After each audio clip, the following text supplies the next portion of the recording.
Bonjour à tous, ravi de vous retrouver pour cette nouvelle vidéo et aujourd'hui on s'attaque à un gros sujet, la licence et l'obtention d'une licence par la validation des acquis issus de l'expérience. Alors, dans cette vidéo, on va vraiment voir toute la démarche, du dossier de recevabilité et de faisabilité jusqu'à l'oral avec le jury et tout ce que vous devez mettre en place pour réussir les étapes une à une qui vont composer votre VAE et demain obtenir votre licence.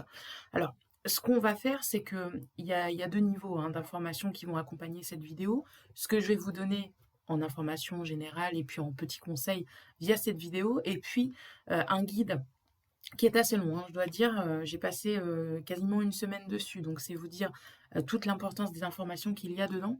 Donc un guide qui est disponible sur mon site internet où je vous mettrai le lien en descriptif de la vidéo à la fin de cette vidéo. Je vous expliquerai comment vous y rendre, où là vous aurez vraiment tout ce qu'il faut mettre en place dans votre licence, un exemple de livret 2 pour une licence, et puis un accompagnement pour préparer votre oral avec le jury. D'accord?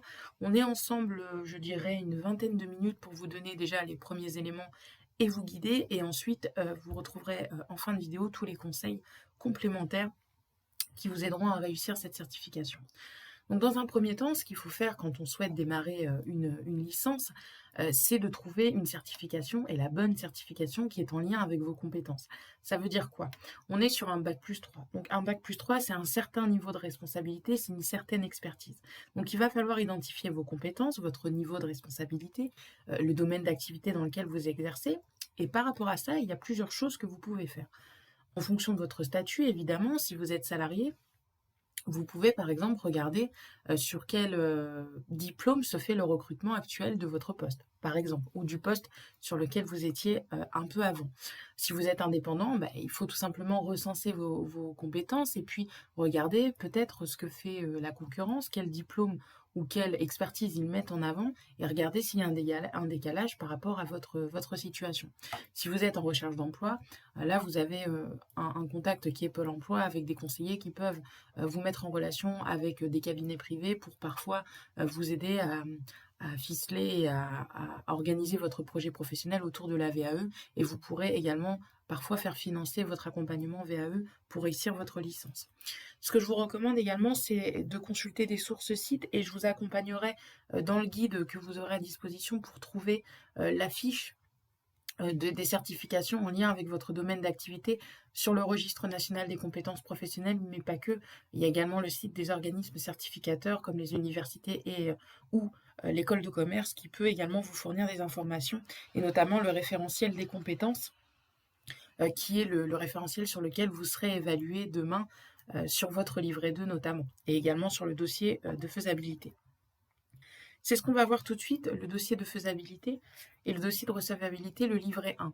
Le livret 1, souvent, c'est le formulaire CERFA, le fameux formulaire officiel, mais dans une licence, et c'est également pareil dans un master, pour un master, on vous demande de rédiger un dossier de faisabilité qui est un peu plus complet que le formulaire et le fameux dossier de recevabilité basique, si je puis dire, où là, on va vous demander de rédiger d'une part vos motivations et d'autre part une rapide analyse de votre pratique.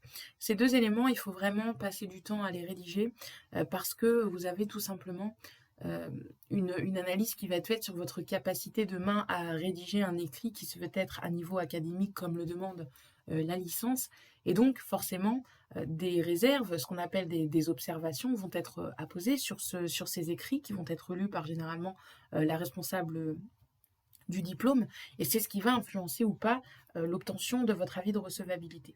Donc je vous vraiment passer du temps là-dessus. Au besoin, faites-le relire par un accompagnateur si vous le pouvez. Alors je vais vous faire un rapide point sur l'accompagnement VAE. Il y a tout et son contraire qui est dit là-dessus. Dans une démarche de VAE, vous pouvez tout à fait initier votre démarche seul, c'est-à-dire réaliser votre démarche, vos rédactions de livret 1 et livret 2, et préparer votre oral avec le jury seul. C'est tout à fait possible. Dans ces cas-là, vous n'aurez à régler que les inscriptions universitaires. Alors, je crois que pour une licence, si je dis pas de bêtises, c'est entre 150 et 200 euros. De mémoire, c'est un peu moins cher que le master qui, lui, est à 250 euros. de mémoire. Et là, dans ce cas-là, vous réalisez votre démarche seul. C'est tout à fait possible si vous avez une aisance à la rédaction, si vous savez vous exprimer de façon correcte et préparer vos présentations pour un oral, un entretien avec le jury.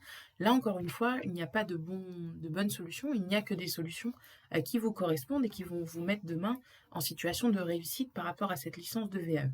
Si toutefois vous souhaitez être accompagné, vous avez d'autres possibilités. Dans une université, il y a toujours une cellule VAE, un service de formation continue et généralement une cellule indépendante, cellule VAE, qui va vous proposer un accompagnement. Alors pour une licence, je crois que le tarif il doit être autour de 1 500 à 2 000 euros, finançable par CPF. Et là, vous allez être accompagné donc, par la cellule de votre diplôme, où vous allez avoir mêlé généralement, vous allez mêler atelier collectif et puis entretien individuel avec un accompagnateur. Et vous allez également avoir souvent un référent disciplinaire qui, lui, va être la personne qui est dans la cellule VAE. Voilà, pour faire simple. Vous avez également les organismes de formation indépendants qui proposent des offres d'accompagnement. Et puis, vous avez les personnes indépendantes donc qui travaillent à leur compte et qui accompagnent toute l'année des personnes en accompagnement pour valider la VAE. C'est mon cas, je suis une personne indépendante et j'accompagne au master sur la VAE. En règle générale, les prix d'un indépendant sont un peu moins élevés, voire parfois beaucoup moins élevés que les organismes de formation, mais encore, c'est pas toujours vrai. Là-dessus, il faut vraiment faire votre marché et puis regarder l'offre qui vous correspond et surtout la pédagogie et la méthodologie de votre accompagnateur pour voir si vous vous y retrouvez et si elle peut vous apporter des choses ou s'il vous faut chercher une autre offre d'accompagnement. Voilà pour la parenthèse accompagnement. Donc une fois que vous avez rédigé ce dossier de recevabilité et ce dossier de faisabilité, vous allez l'envoyer et vous allez recevoir ce qu'on appelle un avis de recevabilité. Là-dessus, il y a deux options. La première option, vous avez un accord, donc vous êtes jugé recevable au regard de votre expérience et du livret que vous avez produit. Donc vous accédez à la deuxième étape qui est la rédaction du dossier de VAE, ce qu'on appelle le livret 2. Vous pouvez également avoir un refus de recevabilité. Alors là, il peut y avoir plusieurs choses. Ou vous manquez d'expérience et dans ce cas-là, il faut peut-être patienter un petit peu pour avoir un peu plus d'expérience. Ou vos compétences à rédiger un écrit à niveau académique n'ont pas été suffisamment décelées dans le livret 1 et dans le dossier de faisabilité notamment. Et dans ce cas-là, moi, je vous recommande de prendre attache avec la cellule de VAE qui a émis l'avis de recevabilité, parce que dans ce cas-là, vous pouvez peut-être envisager d'autres options, par exemple la reprise d'une formation initiale, même en parallèle d'un travail. Il y en a beaucoup, notamment pour les salariés cadres qui souhaitent faire reconnaître leurs compétences, mais via la formation initiale, souvent ça se fait le vendredi soir et le samedi matin sur une période donnée. On va partir du principe et on va rester positif que vous êtes recevable et donc que vous accédez au livret 2. Dans ce livret 2, je vais vraiment vous expliquer toute la méthodologie après pour rédiger cet écrit. Je vous donne rapidement les étapes. Vous allez vous intéresser au référentiel et à votre expérience, effectuer un travail de recherche. Ensuite, construire un plan.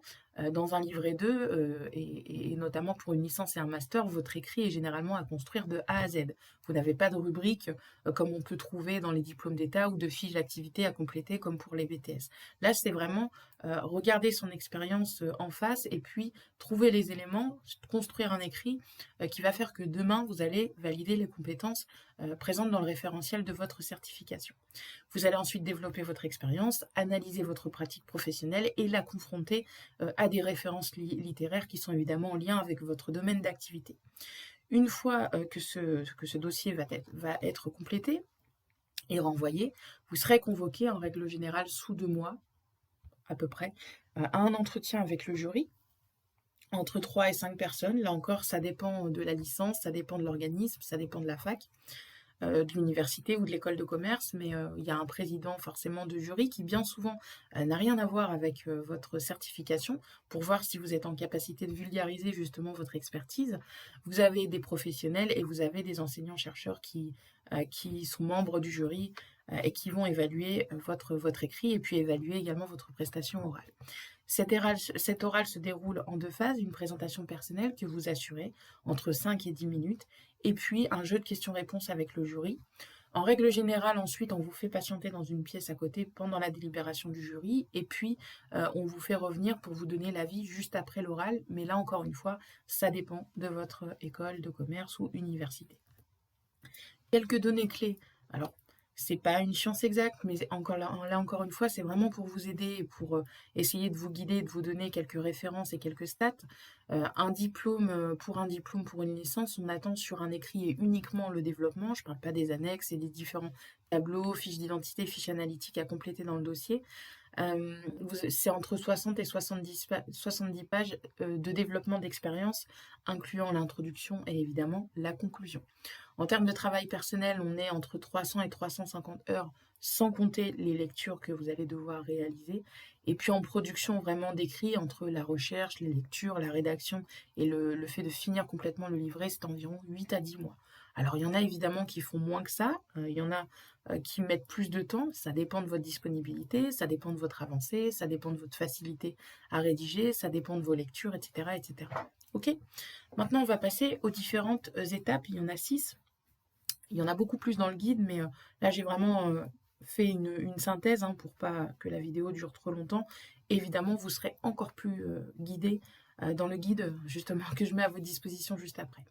La première phase, quand vous allez démarrer votre livret 2, il ne faut surtout pas écrire. La première phase que vous devez réaliser, c'est une phase de recherche et une phase de traduction, de fondation de votre livret. Vous allez tout d'abord lire le référentiel des compétences de votre certification pour en comprendre les compétences clés, les différentes notions à développer, à définir dans votre livret 2 au travers de votre expérience. Et vous allez également mettre en face des missions et des activités qui vont faire écho à ce référentiel. L'objectif, c'est de comprendre les attendus et évidemment d'éviter tout risque de hors-sujet.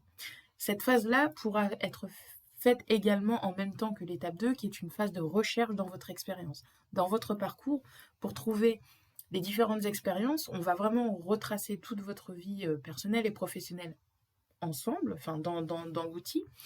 Et puis, vous allez relever comme ça des grands pôles de compétences qui demain pourront être retenus s'ils sont en lien avec le référentiel et développés. L'objectif de cette étape de recherche, c'est d'éviter les hors-sujets, de ne pas développer des expériences qui ne seraient pas pertinentes pour obtenir le diplôme.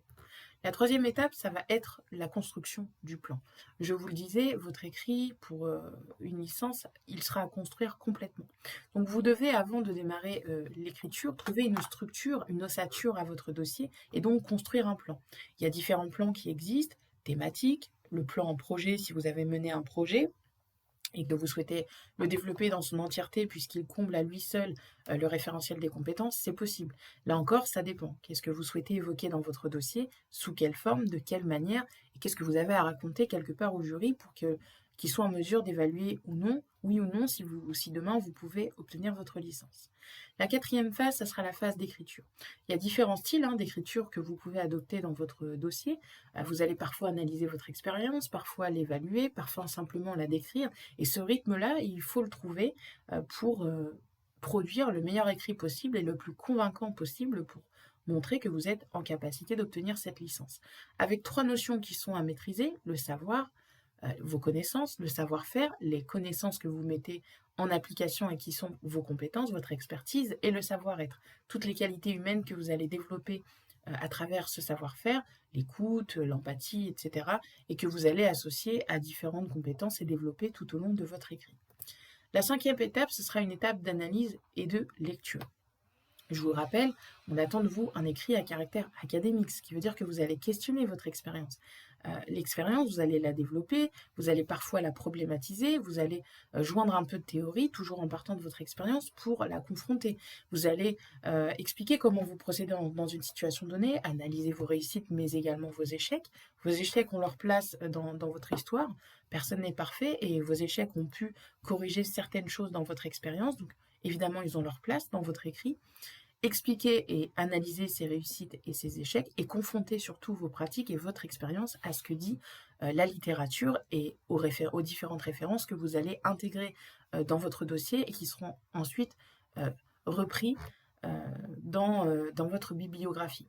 Vous pouvez également joindre en début de dossier un glossaire ou une liste des abréviations pour proposer une définition des termes un peu plus spécifiques liés à votre domaine d'activité et évidemment vulgariser votre expertise.